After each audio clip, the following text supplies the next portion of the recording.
کامیابی کا ذریعہ ہیں۔ حضور علیہ الصلوۃ والسلام نے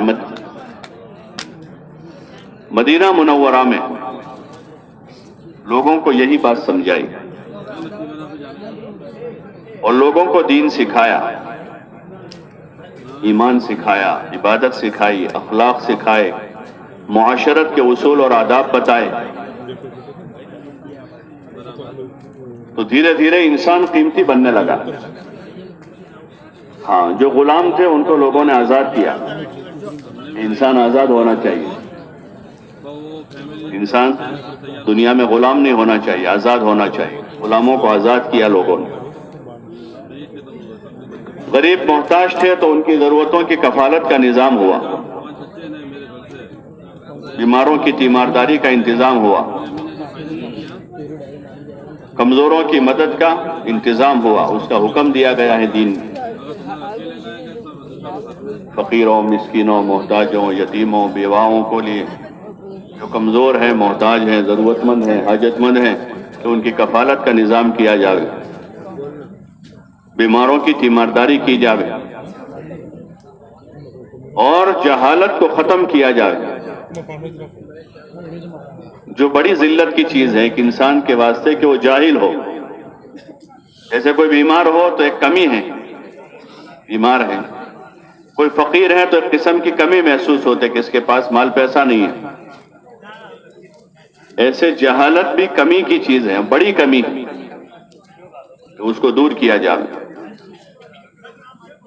ایسے یقین کا فساد ہے، دل کے اندر فساد ہے یقین کا، تو اس فساد کو دور کیا جائے، اندر توحید کا نور اترے، اللہ کی ذات عالی پر یقین پیدا ہو، جسے ایمان کہتے ہیں، کہ اندر کا فساد ختم ہو۔ یہ پہلی دعوت ہے انبیاء علیہم السلام کی، کہ انبیاء علیہم السلام نے لوگوں کو اللہ کی طرف بلایا، اللہ کا تعارف کروایا۔ انسان کی زمین پر سب سے بڑی ذلت کی چیز یہ ہے کہ وہ اللہ کو چھوڑ کر اللہ کی غیر کی طرف متوجہ ہو رہا ہو، اور اللہ سے یقین ہٹا کر مخلوق پر یقین وابستہ ہو، کہ جو اللہ کی محتاجگی چھوڑ کر لوگوں کا محتاج بنا ہوا ہے اور لوگوں سے اپنی امیدیں وابستہ رکھی ہیں۔ یہ کمی ہے، بہت بڑی کمی ہے۔ اس لیے انبیاء علیہم السلام نے سب سے پہلے اس کی طرف متوجہ کیا، اور اللہ کی طرف سے بھی اسی کا حکم آیا۔ انبیاء کو بھی یہی کہا، اننی انا اللہ لا الہ الا انا، کہ میں ہی اللہ ہوں۔ اللہ پاک نے فرمایا کہ میں ہی اللہ ہوں، اننی انا اللہ لا الہ الا انا، کہ میرے سوا اور کوئی معبود نہیں ہے، فاعبدنی، کہ میری عبادت کریں، یعنی اللہ کی عبادت کریں۔ کہ دل کا فساد، یقین کا جو بگاڑ ہے وہ ختم، اور یہی سب سے بڑا بگاڑ ہے، سب سے بڑا فساد۔ اچھی خاصی گاڑی ہے بالکل نئی، لیکن اس کے انجن میں فساد آیا ہے تو پوری گاڑی کو چلنے نہیں دے گا۔ وہ گاڑی نئی ہے، اس میں تیل بھی ہے اور اس کی سیٹیں بھی اچھی ہیں، ڈرائیور بھی بہت اچھا ہے، لیکن اس کے انجن میں بگاڑ ہے، تو وہ اندر کا بگاڑ پوری گاڑی کو نہیں چلنے دے گا۔ ایسے دل کے اندر کا فساد ہے، یقین کا بگاڑ، کہ اللہ کے غیر کی طرف متوجہ ہے، اللہ کو چھوڑ کر اور دنیا کی چیزوں سے بنتا بگڑتا اندر یقین پھنسا ہوا ہے۔ مال اور چیزوں کے ملنے پر آدمی کو بنتا نظر آ رہا ہے، اور ان چیزوں کو چھوٹنے پر بگڑتا نظر آ رہا ہے۔ یہ آنکھوں دیکھی کا دھوکہ ہے، ایسا نہیں ہے حقیقت میں۔ کامیابی ناکامی کا تعلق ان چیزوں سے نہیں ہے کہ کسی کو ملے تو کامیاب ہو جاوے اور نہ ملے تو ناکام ہو جاوے، یہ چیز نہیں ہے۔ کامیابی اور ناکامی کا تعلق ایمان و عمل کے ساتھ وابستہ ہے۔ کامیابی اور ناکامی کا تعلق ایمان و عمل کے ساتھ وابستہ ہے۔ ایمان و عمل ہے تو زندگی بغیر مال کے بنتی جائے گی، بغیر اسباب کے بنتی جائے گی، بغیر وسائل کے زندگی بنتی جائے گی. بننے کا مدار ایمان و عمل ہے. من عمل صالحا من ذکر او انثى وهو مؤمن فلنحيينه حیاتا طیبہ. حیات طیبہ کے لیے ایمان و عمل کو معیار قرار دیا ہے. حیات طیبہ کے لیے ملک و مال کو معیار نہیں بنایا کہ جس کے پاس ملک ہوگا، جس کے پاس مال ہوگا ہم اس کو کامیاب کریں گے، اسے حیات طیبہ دیں گے. ایسا نہیں کہا، بلکہ کہ جس کے پاس ایمان و عمل ہوگا. من عمل صالحا، کہ جو بھی اچھا کام کرے، نیک عمل کرے، مردوں میں ہو عورتوں میں ہو، من ذکر او انثى وهو مؤمن، اور شرط یہ ہے کہ اس کے پاس ایمان ہو. اس لیے کہ اچھے کام بھی بغیر ایمان کے معتبر نہیں ہوں گے. آدمی کے پاس اچھے اچھے کام ہیں لیکن وہ ایمان کے بغیر معتبر نہیں ہے، کہ اصل بنیادی جو چیز ہے وہ ایمان ہے، اور پھر اس کے ساتھ اچھے عمل ہیں. تو اللہ پاک کا ارشاد ہے فَلَنُحْيِيَنَّهُ حَيَاةً طَيِّبَةً، کہ ہم ایسے لوگوں کو خوشگوار زندگی دیں گے. یہ اصلی چیز ہے، معیار یہی ہے، ایمان و عمل. اس لیے انبیاء علیہم السلام نے لوگوں کو اس کی طرف بلایا کہ اللہ پر ایمان لاوے، آخرت پر ایمان لاوے، اور اللہ کی طرف سے جو حکم آئے ہیں ان حکموں کو پورا کریں. یہ وظیفہ ہے انسان کا اپنی زندگی میں کہ حکم پورے کرے. حکم کیا ہے اللہ کا؟ رات کے اندھیرے میں، دن کے اجالے میں، سردی میں، گرمی میں، بارش میں، دکان میں، گھر میں، اللہ تعالیٰ کا حکم کیا ہے؟ حکم معلوم کرے.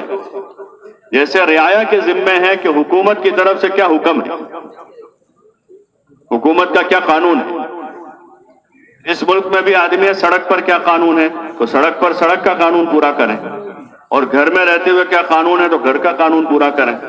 دکان چلانے کا کیا قانون ہے تو وہ پورا کریں. کھیتی کرنے کا کیا قانون ہے تو وہ پورا کریں. جو قانون ہے اس کی پابندی کے ساتھ زندگی گزارنے والا اس حکومت میں سکون سے زندگی گزارے،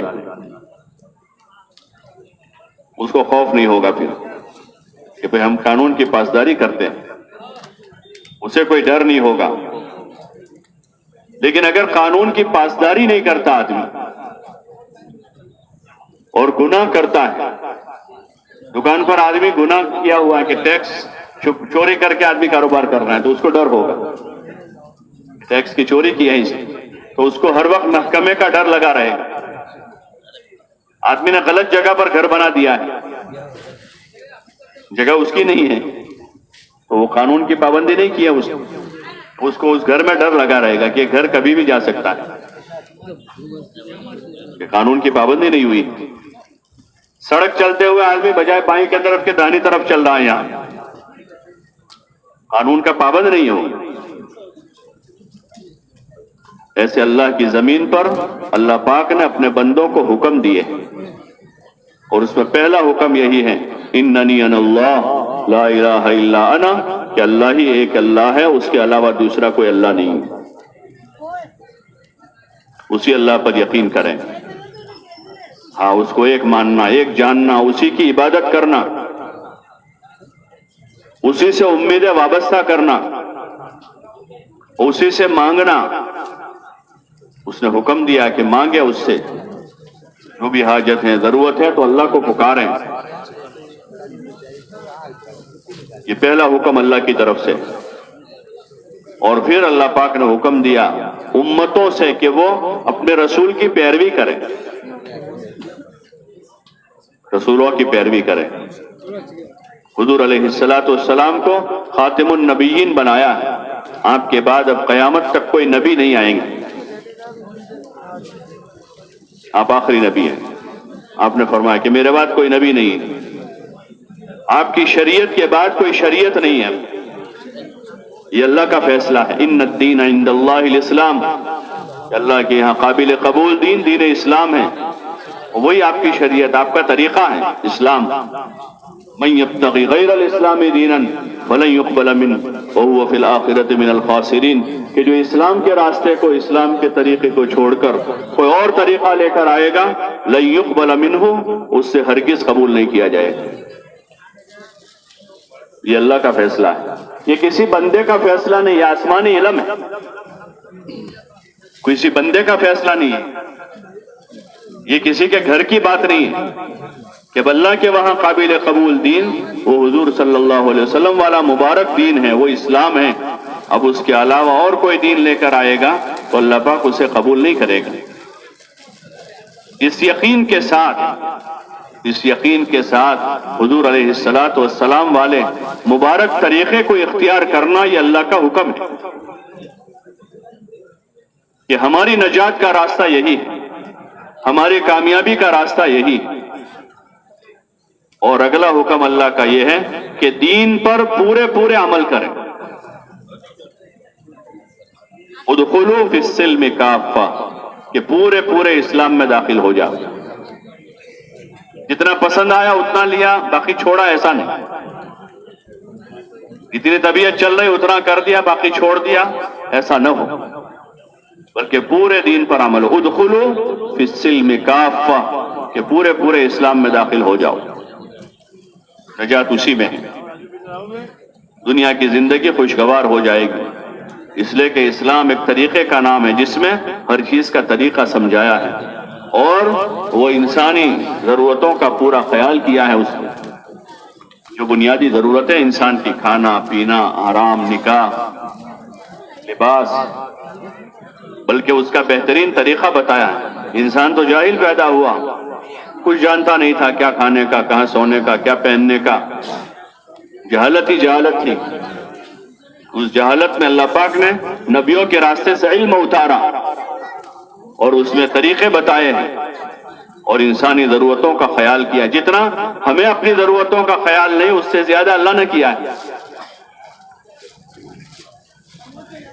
ہم کیا اپنی ضرورتوں کا خیال کرتے ہیں؟ اس لیے اگر صحیح طریقے والی زندگی ہو تو اسی زندگی میں انسان کا اپنا ذاتی فائدہ بھی ہے۔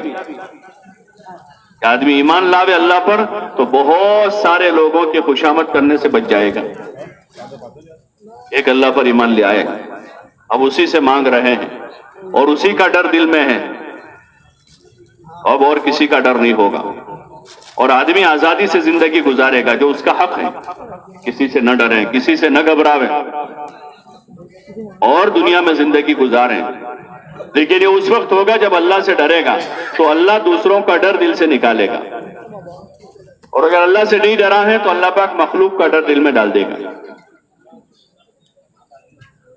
اللہ ہی سے وابستہ ہے تو اللہ سب سے مستغنی کر دے گا، اور اگر اللہ سے نہیں جڑا ہے تو پھر مخلوق کا محتاج رہے گا۔ یہ ایمان کا تقاضا ہے۔ تبلیغ میں جو کہا ہے بھائی ایمان بنانا ہے، ایمان بنا، تو اس سے یہ مطلب ہے، اس کا مطلب یہ ہے کہ ہم اللہ سے جڑ جاویں، اسی سے مانگنے والے بن جاویں، اور اسی کا ڈر دل میں پیدا ہو جاوے، اور اسی سے امیدیں وابستہ ہو جاوے۔ تو یہ ایمان کی علامتیں ہیں، اللہ ہی سے امیدیں وابستہ ہیں، اللہ ہی کا ڈر دل میں ہے، اسی سے مانگ رہے ہیں، اسی سے امیدوار ہیں۔ ایمان بننے کا مطلب یہ ہے کہ یہ صفتیں اندر پیدا ہو، جو ایمان کی صفتیں بننے کا یہ مطلب ہے۔ جیسے سالن پکنے کا کیا مطلب؟ سالن پکنے کی اس کی صفتیں ہیں، وہ صفتیں پائی جائے کہ سالن پکا، لیکن اس کی صفتیں نہیں پائی جا رہی، اس کی صفتیں پائی نہیں جا رہی، تو پھر وہ سالن کچا ہے۔ ایسے ایمان بننے کا مطلب ہے کہ اللہ سے امید وابستہ ہو جاوے، اسی اللہ کا ڈر دل میں آ جاوے، اور اسی اللہ سے امیدوار ہو کر اس کی عبادت کی طرف، اس کی اطاعت کی طرف دل کا رجحان بڑھتا جاوے، اور حضور علیہ السلام کے طریقوں کی محبت دل میں آ کر دن بدن روزانہ آپ کے طریقے زندگی میں بڑھتے جاویں، رسم و رواج زندگی سے نکلتے جاویں، اور چاہتوں کی محبت دل سے نکل کر طریقوں کی محبت دل میں آ جائے۔ چاہتے جو دل میں ہیں اور چاہتوں کی جو غلامی ہے کہ ہر آدمی اپنی چاہت کے پیچھے دوڑا بھاگا جا رہا ہے، کھانے میں، پینے میں، پہننے میں اور دیگر ضروریات میں آدمی چاہت کے پیچھے دوڑ کر طریقے کو چھوڑ دیتا ہے تو چاہتوں کی رغبت کم ہو کر طریقوں کی محبت پیدا ہو جائے۔ حضور صلی اللہ علیہ وسلم والے مبارک طریقے کی جو اس محنت سے چاہا جا رہا ہے، جماعتوں میں اس لیے نکالا جا رہا ہے کیونکہ اس ماحول میں، گھر کے ماحول میں آدمی غفلت میں ہے، رسم و رواج میں ہے اور غیر اسلامی ماحول میں زیادہ ہے، جہاں ایمانی اسلامی فضا نہیں ہے تو وہاں آدمی کا بننا مشکل ہے، بلکہ بنا ہوا وہاں بگڑ جائے گا اور تھوڑی دیر کے لیے نکل کر وہ اثر پیدا نہیں ہوتا کہ آدمی تھوڑی دیر نکلا بھائی 2 دن 3 دن پرپس ہو تو اثر پیدا ہوتا ہے، آدمی بات سنتا ہے، سمجھتا ہے، لیکن آدمی کے اندر ایک اثر پیدا کرنا مطلوب ہے، ایمانی رنگ چڑھنا ہے، حضور صلی اللہ علیہ وسلم کی اتباع کا رنگ چڑھانا ہے، تو وہ تھوڑی دیر کا کام نہیں۔ کسی چیز کو پکانا ہے تو اس کو اچھا وقت دینا پڑتا ہے تاکہ اچھی طرح سے وہ پک جاوے، ایسے تھوڑی دیر میں نہیں ہوتا، اس لیے لمبے وقت کے لیے نکالا جاتا ہے کہ 4 مہینے آدمی 120 دن اپنے گھر بار، کاروبار، بیوی بچوں کو، دوست احباب کو اور اپنے گھر کی سہولت والی زندگی کو چھوڑ کر راہ خدا میں جا کر اپنے ایمان پر محنت کر کے یہ ایمان کی صفتوں کو اجاگر کریں، حضور صلی اللہ علیہ وسلم کی محبت پیدا ہو کر آپ کے طریقوں کی محبت دل میں آوے اور دھیرے دھیرے دھیرے دھیرے دھیرے زندگی جو ہے وہ ایمانی زندگی بننا شروع ہو، جس میں اللہ کا ڈر ہے، اللہ کے حکم کی پاسداری ہے، اللہ سے محبت ہے، حضور صلی اللہ علیہ وسلم سے ایک تعلق اور آپ سے ایک محبت پیدا ہو کر آپ کے طریقوں کی عظمت دل میں پیدا ہو، اور پھر ہر عمل میں، کھانے میں، پینے میں، سونے میں، اٹھنے میں، دوستوں سے ملاقات میں اور زندگی کی تمام شعبوں میں حضور صلی اللہ علیہ وسلم والے مبارک طریقے پر چلنے کی ایک مشق ہو جائے، اور ایسی مشق ہو جاوے کہ اب یہ سنت والی زندگی آسان ہو جائے۔ آدمی کو جس چیز کی مشق ہوتی ہے وہ کام آسان ہو جاتا ہے۔ ایک آدمی کو روزانہ 2 کلومیٹر دوڑنے کی مشق ہے، 2 کلومیٹر دوڑتا ہے روزانہ، تو اس کے لیے دوڑنا آسان ہے۔ ایک آدمی نہیں دوڑتا تو اس کے لیے بہت مشکل ہے، آدھا کلومیٹر نہیں جا سکے گا، لیکن ایک آدمی کو دوڑنے کی مشق ہے۔ ایک ڈرائیور کو گاڑی چلانے کی وجہ روزانہ وہ صبح 6 بجے سے لے کر 10 بجے تک گاڑی چلاتا ہے، 4 گھنٹے، اس کو عادت ہے، اس کو کوئی مشکل نہیں، اور جس کو اس کی مشق نہیں ہے وہ 15-20 منٹ میں، آدھے گھنٹے میں تھک جائے گا۔ اس وقت جو دین ہم کو مشکل لگ رہا، 5 وقت کی نماز پابندی سے پڑھنا اور سچ بولنا، جھوٹ سے بچنا اکثر مشکل لگ رہا۔ تاجر آدمی کہتا ہے کیسے بچے جھوٹ سے؟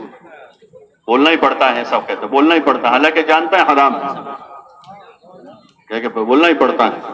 شرابی شراب کا عادی ہو کہتا ہے پینا پڑتا ہے، وہ جانتا ہے کہ حرام ہے، اس کو اتنا علم تو ہے کہ حرام ہے، لیکن کیا پینا پڑتا ہے، عادت ہو گئی، بچنا مشکل ہو رہا کیونکہ اس نے اس کو چھوڑنے کی مشق نہیں کی ہے۔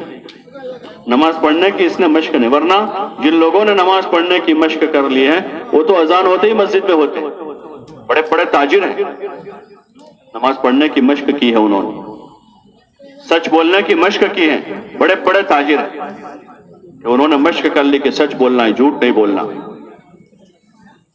حرام سے بچنے کی مشق کی ہے، بڑے بڑے کام کرنے والے، وہ جانتے ہیں کہ غلط ہے، کام نہیں کرتے، ہاں بڑی بڑی جگہوں پر بیٹھے ہوئے ہیں کرسی پر، وہاں ان کو حرام کا مال ملتا ہے لیکن نہیں لیتے ہو، اپنا ماٹے جائز نہیں، انہوں نے مشق کیا، ان کو کروڑوں روپے کی آفر ہوتی ہے کہ کروڑ روپے دے دیں گے ہمارا ایک کام کر دو، کہ اگر تمہارا کام صحیح ہے تو بغیر پیسے کے کر دیں گے، لیکن اگر صحیح نہیں ہے تو 1 کروڑ نہیں 2 کروڑ لے کر بھی نہیں کریں گے، جو غلط ہے۔ تو اس کی مشق کرنے کی ضرورت ہے، یہ جماعتوں میں اس لیے نکالا جاتا ہے اور سب سے کہا جاتا ہے، ہر ایک سے، کہ راہ خدا میں نکل کر ایمان کی عملی مشقیں، ایمان کے بول بولنے کی، ایمانی زندگی گزارنے کی، ایمانی اعمال کو کرنے کی، علم کے سیکھنے کی، سکھانے کی اور ذکر کی، رات میں اللہ کے سامنے اٹھ کر رونے دھونے کی اور اپنے ایمان والے بھائیوں کی خدمت کرنے کی، خدمت کرنے کی مشق ہیں۔ یہ ایسے کام ہیں کہ جب آدمی اس کی مشق کر لیتا ہے تو یہ کام آسان ہو جاتا ہے، پھر یہ جزوِ زندگی بن جاتے ہیں، جزوِ زندگی بن جاتا ہے۔ اور پھر اگر اس میں استحضار پیدا ہوا، دھیان، اور اس کو حضور صلی اللہ علیہ وسلم کے طریقے پر ان کاموں کو کرنا شروع کر دیا تو یہ کام اصل دین بن جائیں گے، پھر دنیا میں اس کی برکتیں ظاہر ہوگی، دنیا میں اس کی برکتیں ظاہر ہوگی۔ ہاں، عزت ملے گی ایسے آدمی کو جو اللہ کے اوامر کا خیال کرتا ہے، حضور صلی اللہ علیہ وسلم کے طریقے پر زندگی گزارتا ہے، لوگ اس کو محبت کی نظر سے دیکھیں گے۔ یہ ہو نہیں سکتا کہ آدمی سنت والی زندگی گزار رہا ہو اور اس کی محبت لوگوں کے دلوں میں نہ پیدا ہو رہی۔ سنت کا یہ اثر ہے کہ لوگوں کے دلوں میں، نیک لوگوں کے دلوں میں اللہ پاک اس کی محبت پیدا کرتا ہے اور فاسق فاجر لوگوں پر اس کا رعب طاری کر دیتا ہے۔ جب آدمی سنت کا اہتمام کرتا ہے تو نیک لوگوں کے دل میں محبت ہو جاتی ہے، اچھے لوگ ایسے آدمی سے محبت کریں گے، اور پھر جتنا سنت کا اہتمام بڑھتا جائے گا اتنی زندگی اللہ کے وہاں قابل قبول بنتی جائے گی، اس آدمی کی عزت بڑھتی جائے گی جو ہر انسان کے اندر کی چاہت ہے کہ اس کو دنیا میں عزت ملے، اس کو راحت ملے، عافیت والی زندگی ملے، گھر میں سکون ملے، یہ ہر آدمی کے اندر کی چاہت ہے۔ لیکن اس کو حاصل کرنے کے لیے لوگ ایسے طریقے اختیار کرتے ہیں جو اس کے الٹے ہیں۔ عزت حاصل کرنے کے لیے آدمی اب اپنے گھر میں، بستی میں اپنا دبدبہ جمانا چاہتا ہے اور زیادہ ذلیل ہو جاتا ہے، اس کے لیے آدمی بڑا بننا چاہتا ہے اور چھوٹا ہو جاتا ہے، اور بڑا بننا چاہتا ہے، گھر میں، محلے میں، بستی میں، اور زیادہ بے وقت ہو جاتا ہے لوگوں کی نظر۔ تو اس لیے اللہ پاک نے دین عطا فرمایا ہے، جتنا ہم دین کو سیکھتے جائیں گے، سمجھتے جائیں گے، اس پر عمل کرتے جائیں گے تو زندگی بننے کے رخ پر پڑے گی، پھر زندگی میں عبادت آئے گی تو اس عبادت سے انسانی قلب کو سکون ملتا ہے۔ الا بذکر اللہ تطمئن القلوب، کہ دلوں کا اطمینان تو اللہ کے ذکر میں ہی ہے، اور جگہ پر نہیں ہے، اور جگہ جو ہے وہ اطمینان کی جگہ نہیں ہے، وہ پریشانیوں کی جگہ ہے۔ اللہ کو چھوڑ کر، اس کی یاد، اس کی عبادت چھوڑ کر آدمی کبھی زمین پر سکون سے نہیں جی سکتا ہے۔ ہاں، زندگیاں تنگ ہو جاتی ہیں جب اللہ کو چھوڑتا ہے آدمی، دین کو چھوڑتا ہے۔ من اعرض عن ذکری فإن له معیشۃ ضنکا، کہ جو بھی اللہ کے ذکر سے اعراض کرے گا، اللہ کے دین سے اعراض کرے گا، اللہ پاک اس کی زندگی کو تنگ کر دے گا۔ تو دین چھوڑ کر آدمی کبھی راحت نہیں لے سکتا، لیکن اب الٹی جاتی ہے آدمی کے، تو دین چھوڑ کر آدمی راحت حاصل کرنے کے فکر میں، اپنے گھر والوں کو بے دینی پر لے جا کر آدمی سمجھتا ہے کہ اب راحت ملے گی، نہیں ہو سکتی۔ تو عبادتیں ہیں، پھر نماز ہیں، روزہ ہیں، رمضان ہیں، روزے ہیں، اور صاحب مال پر زکوٰۃ ہے، اور صاحب مال پر حج ہیں، یہ عبادتیں ہیں، اور دیگر ایسے کام ہیں، اچھے اچھے کام بتائے۔ ہمارے جسم کا کوئی عضو بھی برا کام کرنے کے لیے پیدا نہیں کیا گیا،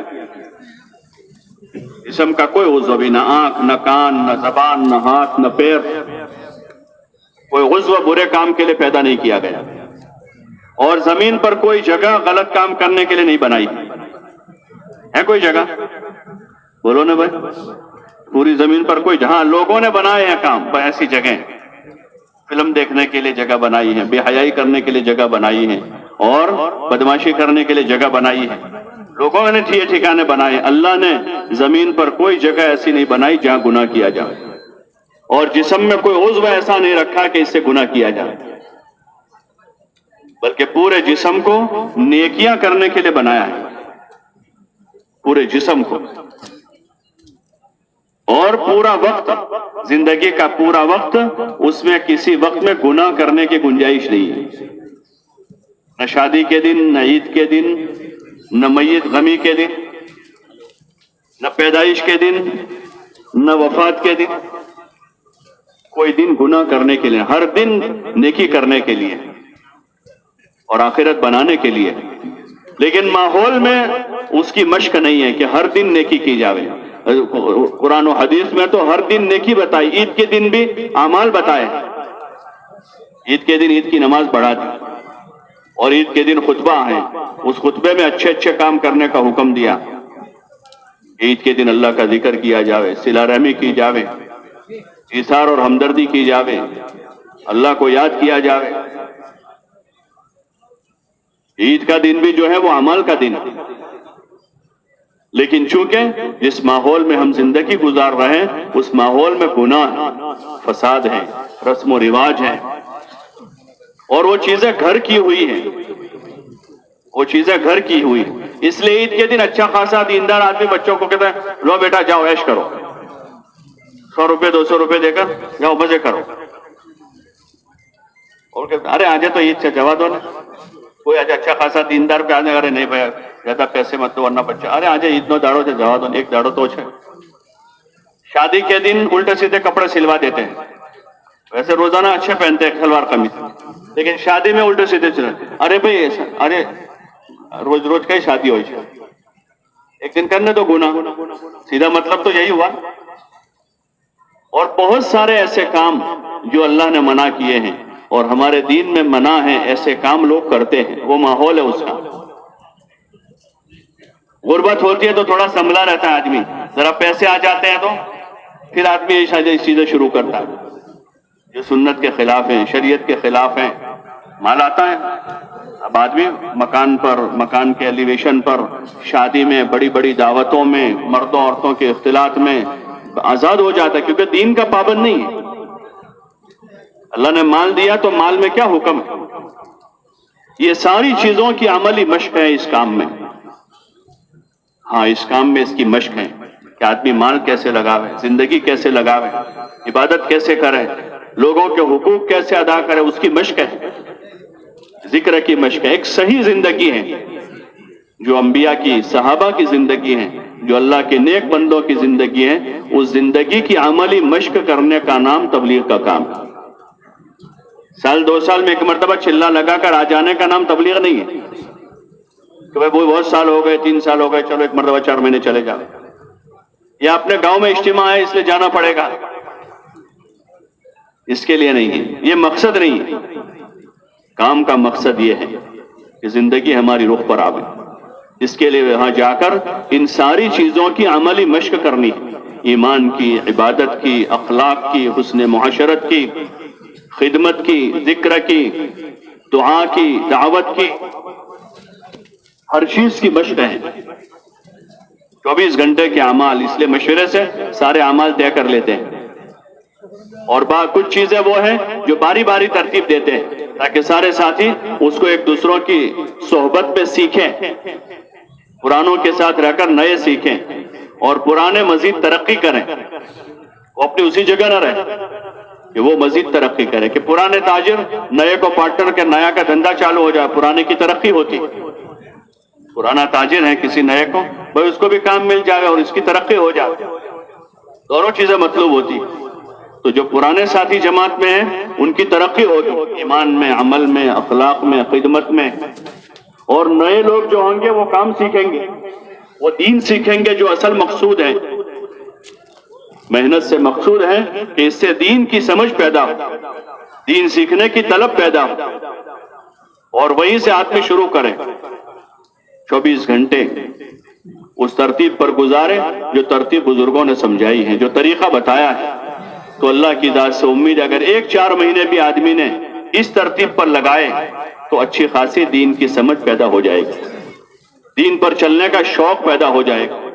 اب آدمی اپنے شوق کے بقدر دھیرے دھیرے پھر آگے بڑھے گا، اور امید ہے کہ وہ کامل دین پر آئے گا، اس میں علم حاصل کرنے کا شوق پیدا ہوگا، اللہ کا ذکر کرنے کا ذوق پیدا ہوگا، مخلوق خدا کی خدمت کا جذبہ پیدا ہوگا، اور آخرت کو سامنے رکھ کر زندگی گزارنے کا ذوق پیدا ہوگا۔ اس لیے اس وقت اس مجمع میں 2 قسم کے، ایک تو وہ قسم ہے جو یہاں سے 4-4 مہینے راہ خدا میں نکل رہے ہیں، تقریباً 60-65 جماعتیں 4 مہینے کی جا رہی ہیں، اور ایک مجمع وہ ہے جو اپنے گھروں کی طرف واپس لوٹ کر جائے گا. تو دونوں میں سے کوئی بھی بے مقصد نہیں ہے, دونوں با مقصد ہیں, دونوں. مبارک ہے وہ لوگ جو اس وقت رائے خدا میں جا رہے ہیں, ان کے سامنے بڑا ہدف ہے. لیکن جو گھر جا رہے ہیں وہ بھی غفلت سے واپس نہ لوٹے. اجتماع میں گئے تھے, آگے کہاں گئے کہ دعا میں گئے, کہاں گئے تھے اجتماع میں گئے, لیکن اجتماع کیا چیز ہے, اجتماع کا کیا مقصد ہے, اس کا کوئی دھیان نہیں. یہ تو بھائی جواب دینے کے لیے مختصر جواب, ہمارے بھائی اجتماع میں گئے تھے, لیکن اجتماع کا کیا مقصد ہے کہ ہمارے اندر دین پر چلنے کا جذبہ پیدا ہو. اس لیے اچھی نیتیں لے کر لوٹیں یہاں سے. 2 دن سے 3 دن سے آپ حضرات مختلف مجلسوں میں بیانات سنے ہیں اور دین کی باتیں سنی ہیں, دین کے اعمال کے فضائل سنے ہیں, دین کے اعمال کے فضائل سنے ہیں. تو یہاں سے اچھے جذبات لے کر لوٹیں, اچھی نیتیں لے کر لوٹیں. اب آئندہ زندگی میں غفلت نہیں کرنی. تو اجتماع کامیاب ہو گیا, مجمع یہ فکر لے کر گیا کہ آئندہ اب غفلت کے ساتھ نہیں جینا, ذوق کے ساتھ زندگی گزارنی ہے, دین کے شوق کے ساتھ. ہاں, دنیا کا طالب بن کر نہیں, آخرت کا طالب بن کر جینا ہے. اور جن عملوں میں کمی کوتاہی ہے اس کی تلافی کی نیت کے ساتھ. جو جماعتوں میں جا رہے ہیں وہ ان چیزوں کو عملاً سیکھنے کی نیت سے اور پورے عالم میں چیزیں زندہ ہو اس کی نیت کے ساتھ کہ دین پر چلنے کی عملی مشق کریں گے, ہر چیز کو سیکھیں گے اور پورے عالم میں پوری انسانیت دین پر چلنے والی بنے, اس کی محنت کے لیے جا رہے ہیں. اس کے لیے بنیادی کام تو وہی 4 ہے جو میں نے عرض کیے کہ ہر حال میں ان 4 کاموں کو قابو میں لانا ہے. دعوت ہے, تعلیم اور تعلم ہے, ذکر و عبادت ہے اور خدمت.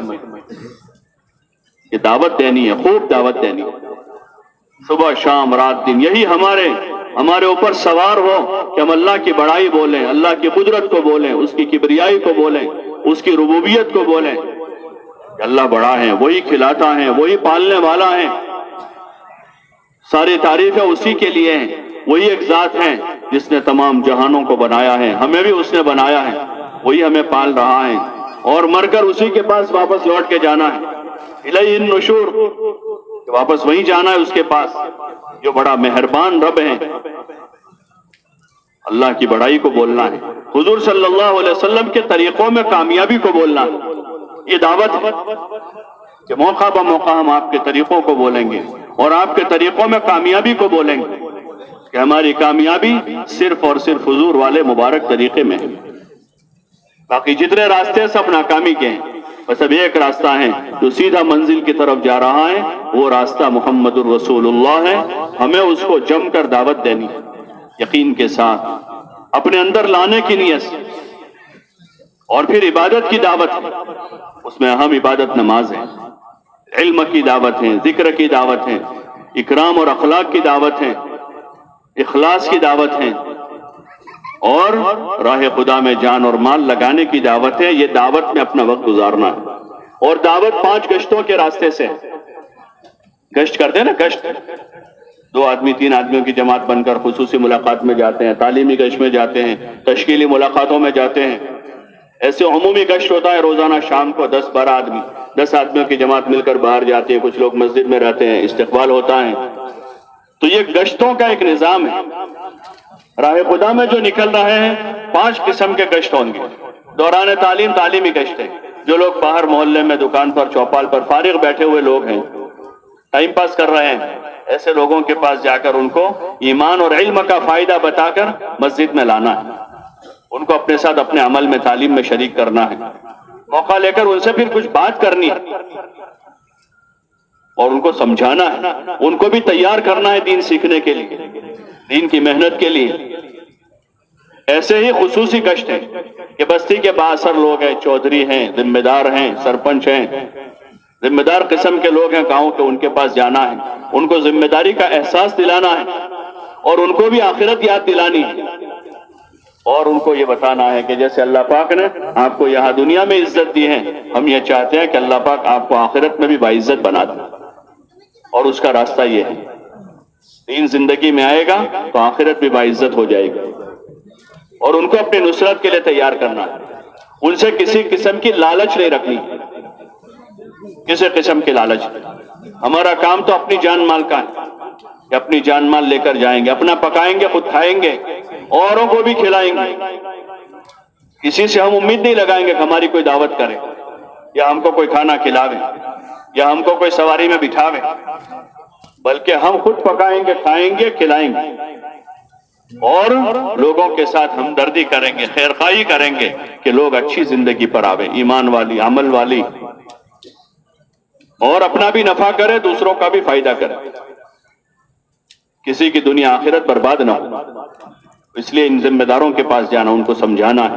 بستی میں علماء ہیں, مشائخ ہیں, تو ان کی خدمت میں حاضری دے کر ان سے دعا کی گزارش کرنی کہ وہ دینی خدمتوں میں لگے ہوئے ہیں, اللہ سے ان کا خاص تعلق ہے, وہ تو ان کے پاس جا کر دعا کی گزارش کریں گے کہ ہم ایک نسبت سے آپ کے یہاں آئے ہیں, دین سیکھنے کے لیے آئے ہیں, جماعت میں نکلے ہوئے ہیں, آپ ہمارے لیے دعا کریں. موقع ہے تو کچھ کارگزاری سنا دیں, اور موقع نہیں ہے تو صرف دعا کی درخواست کر کے رخصت ہو جائے. ایسے اس بستی کے جو کام میں لگے ہوئے لوگ ہیں ان سے ملے جا کر, تاکہ ان کے تعاون سے کام اچھا ہو سکے بستی میں. تو ان کے کام کو سراہتے ہوئے, ان کے کام کو سراہتے ہوئے ان سے ملاقات کر کے ان کو اپنے ساتھ شریک کریں, اچھے گمان سے ملاقات کریں ان سے. وہاں کے ظاہری حالات کو دیکھ کر بدگمان نہ ہو جائے. بعض مرتبہ کہ بستی میں داخل ہوئے, کوئی پوچھنے والا نہیں تھا, خود ہی سامان اٹھانا پڑا, خود ہی مسجد میں لگانا پڑا, تو بدگمان کے کیسے لوگ ہیں, کوئی دکھتا ہی نہیں آتا. بدگمان نہ ہو کسی سے, بلکہ اچھے گمان کے ساتھ ہم گشتوں میں جائیں گے.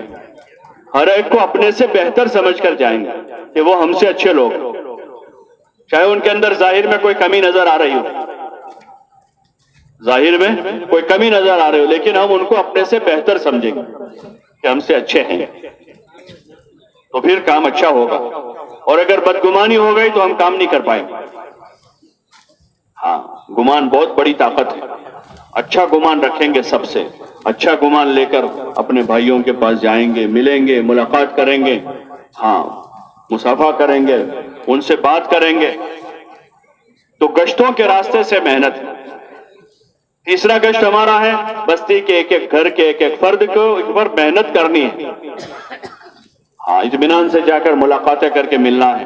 ایمان, اعمال, اخلاق, علم, ذکر, اخلاص اور دین کی محنت کے فضائل بتا بتا کر ان کاموں کے لیے لوگوں کو تیار کرنا ہے, تاکہ ہر بھائی کی جان مال صحیح جگہ لگ جائے, غلط جگہ لگنے سے بچ جاوے, ہر ایک کی زندگی میں دین آوے, ہر مسلمان دین کی محنت کرنے والا بنے. اس کے لیے ایک ایک بھائی سے ملاقات کریں اور ان کو سمجھانا ہے. ہاں, محنت کرنی ہے, محنت. خالی چکر نہیں لگانا ہے گشتوں میں کہ بھئی سارے گھروں پر جا کر آئے, کوئی نہیں ملا, یہ جواب نہیں ہے.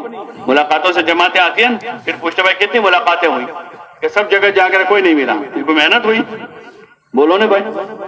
ارے بھائی, گھر میں آدمی جاوے اور بیوی بچے گھر میں مطالبہ کر رہے ہیں چیزوں کا, سامان کا, پیسوں کا, کہ گیا تھا لیکن کچھ دھندا نہیں ہوا, روزانہ وہی جواب آ رہا ہے, تو کوئی کام ہوا ہے؟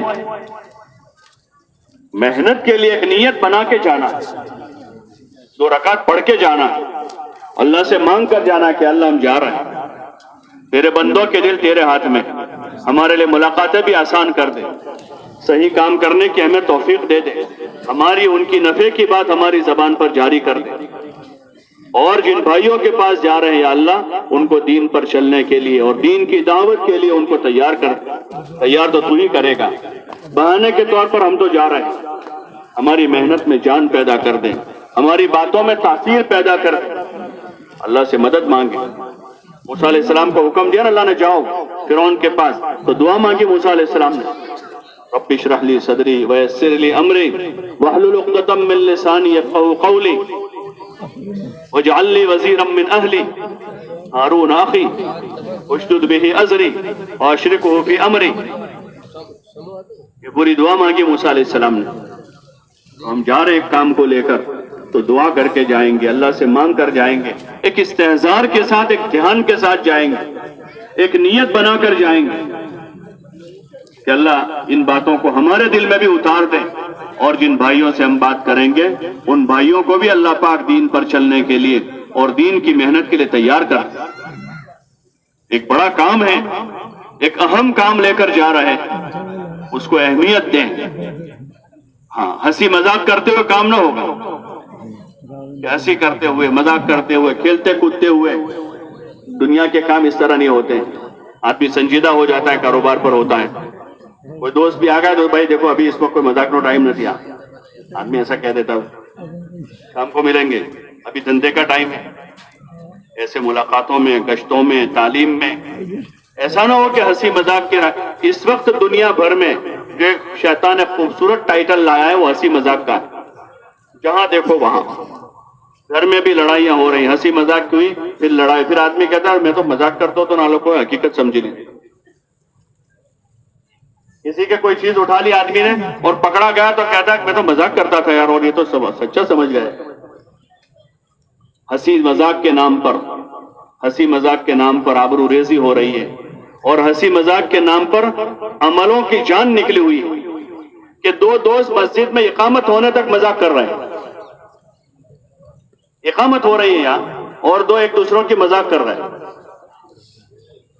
حضور علیہ الصلوۃ والسلام کے مزاح کے باب میں، مزاح حدیثوں میں آتا ہے حضور صلی اللہ علیہ وسلم کیسا مذاق کرتے تھے. آپ کی مذاق میں جھوٹ نہیں تھا اور ہر وقت مذاق نہیں تھی. کبھی کبھار ہو ایسا کوئی جملہ کہ جس سے ذرا دلجوئی ہو گئی ایک دوسروں کی. باقی جو عبادت میں حرج پیدا کرے، دعوت میں حرج پیدا کرے، کام ہی نہ کرنے دیں، یہ تو لہو و لعب ہے. لہو و لعب ہے جس سے منع کیا ہے. یہ کھیل کود کے لیے نہیں ہے. ہاں، سنجیدہ ہو کر کام کو کام کا وقت دیں اور اس کا طریقہ معلوم کریں کہ کیا ہے. اس لیے سیکھتے رہنا ہے. کوئی خصوصی گشت میں کیا بات کسی پرانے ساتھی سے پوچھیں. عمومی ملاقاتوں میں جا رہے کیا بات کرنی ہے کسی ساتھی سے پوچھیں.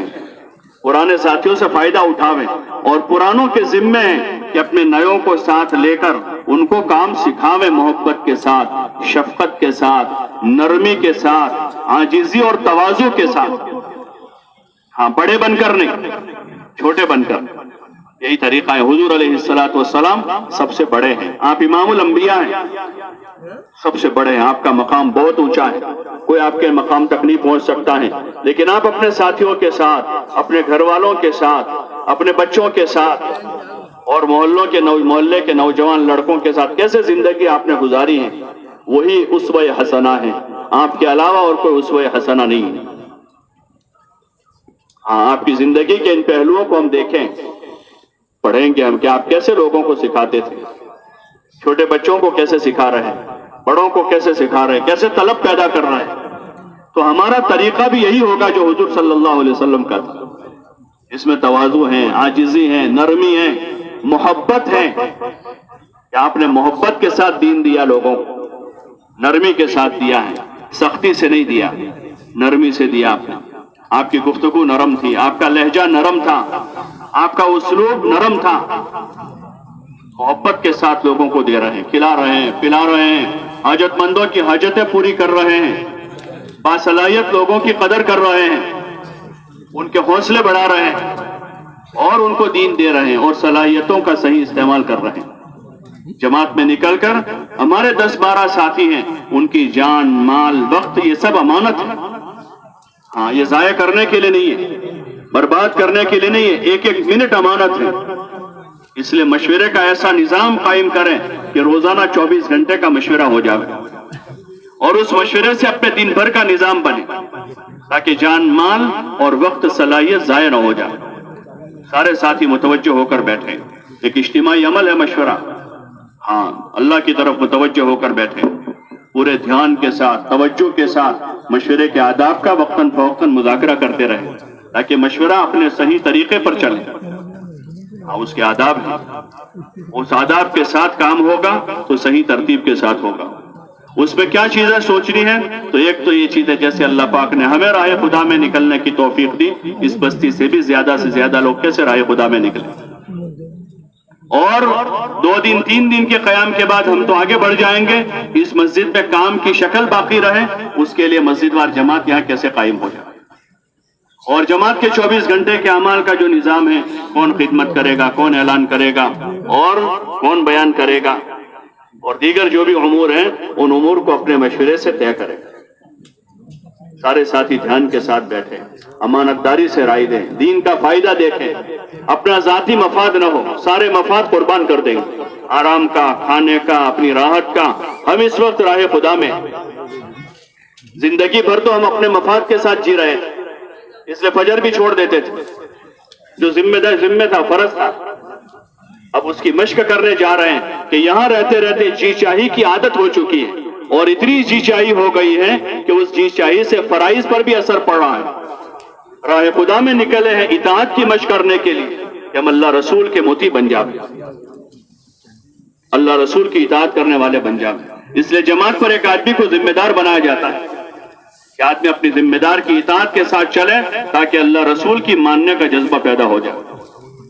مشورے میں رائے دیں تو اپنے ذاتی مفاد کے لیے رائے نہ ہو، بلکہ کام کے فائدے میں رائے دیں کہ کام کا فائدہ کس چیز میں، اور پھر جس چیز میں کام کا فائدہ اس پر جمع ہو جائیں گے، اختلاف نہیں کریں گے کہ کام کا فائدہ اس میں، چاہے ہمارا نقصان ہے، ہمارا آرام کم ہو جائے گا یا ہماری راحت کم ہو جائے گی، ہماری مرضی کا کھانا نہیں ملا ہے، اس میں ہم قربانی دیں گے۔ ایسے آدمی سے اللہ کام لیتا ہے جو اللہ کے خاطر، دین کے خاطر، اپنے مسلمان بھائیوں کے خاطر پیچھے ہٹ جاتا ہے۔ ایسا آدمی کام کا بنتا ہے۔ لیکن شیطان جو ہے ہنسی مذاق کا دروازہ کھول دیا ہے۔ اگر امیر صاحب بات تو تمہاری برابر چپن اپڑا ہوئے، کوئی ایسا جملہ کہہ دیا بیچ کہ ساری جان نکل گئی، اس لیے ہنسی مذاق سے پرہیز کریں، ہنسی مذاق سے پرہیز کریں، اس سے جان نکل جاتی ہے۔ وہ مذاق جو جان پیدا کرتی وہ مفید ہے، جس سے تھوڑا سا مزاح کیا تو ساتھیوں میں ذرا بشاشت پیدا ہو گئی، وہ تو مفید ہے۔ لیکن ایسا مزاح جس سے ساتھی کام کرنے پر پڑے تھے اور وہ کام سے رک جاتے، کوئی بات قربانی پر جا رہے تھے وہ نیچے آ گئے، اس سے تشکیل کی جان نکل جاتی، اس سے عمل کی جان نکل جاتی اور بے تکلفی ہو جاتی ہے، اور بے تکلفی سے بے اکرامی ہوتی ہے، اور جب بے اکرامی ہوتی ہے دل ٹوٹ جاتے ہیں۔ تو اس لیے بہت سنبھل کے اپنا وقت گزاریں، ہاں مشورے میں بہت سنجیدہ ہو کر رائے دیں۔ ہمیں رائے ذہن میں نہیں آ رہے تو سنیں دوسرے رائے دینے والوں کی، ان کی رائے سنیں گے تو رائے دینا آئے گا ہم کو بھی، نہیں آتا ہے ہمیں تو سنتے رہے، ایک نے رائے دی، دوسرے نے، تیسرے نے، چوتھے نے، اب پھر ہم رائے بناؤ۔ تو اس طرح سے ہمارا روزانہ کا مشورہ ہے جو اجتماعی عمل ہے، ایسے تعلیم اجتماعی عمل، یہ فضائل کے جو حلقے ہیں وہ تعلیم و تعلم میں ایک فضائل کی تعلیم ہے جو اجتماعی طور پر صبح شام دونوں وقت کرنی ہے، اور حکایت صحابہ، فضائل نماز، فضائل ذکر، فضائل قرآن، فضائل تبلیغ، رمضان آئے گا آگے تو فضائل رمضان اور فضائل صدقات کے جو مختلف ابواب ہیں اس میں سے نشان لگا کر باری باری ساری کتابوں میں سے تھوڑا تھوڑا پڑھیں۔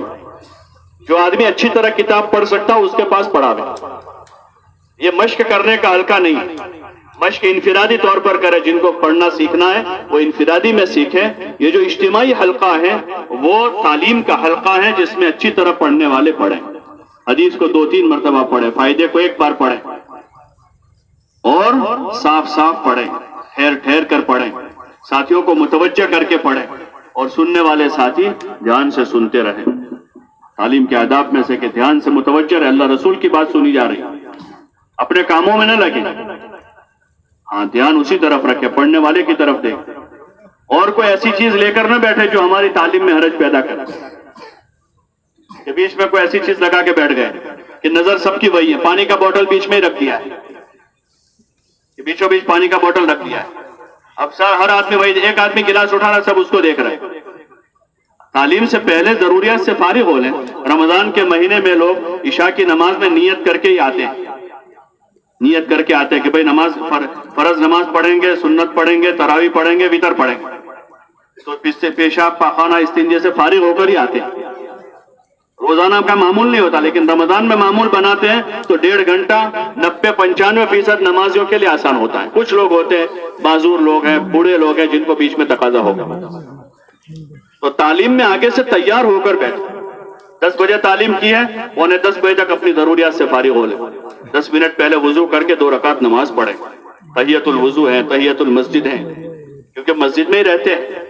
اب باہر گئے، پیشاب پاخانہ کیا، واپس مسجد میں داخل ہوئے، اعتکاف کی نیت کر لیں، اور تحیت الوضو تحیت المسجد پڑھ کے اللہ سے مانگیں کہ اللہ تیرا مبارک علم پڑھا جائے گا، تیرے نبی علیہ السلام کی مبارک باتیں پڑھی جائے گی، یا اللہ اچھی طرح سننے کی توفیق دے، اس پر عمل کرنے کی توفیق دے، جو باتیں ہم سنیں اس کو محفوظ کر کے دوسروں تک پہنچانے کی توفیق دے دے، اور پھر دھیان سے ادب سے طلب سے بیٹھے، چاہے پڑھنے والا کوئی بھی ہے، پڑھی جانے والی بات اللہ کی، پڑھی جانے والی بات رسول اللہ کی، اس عظمت کے ساتھ صحابہ کو جو ملا ہے ان کی عظمت پر ملا ہے کہ ان کے قلوب میں اللہ رسول کی عظمت تھی، انہوں نے اللہ رسول کی باتوں کو توجہ سے عظمت سے سنا اور سیدھے دل کے دروازے سے اندر داخل ہو گئی، عمل کی توفیق ہو گئی۔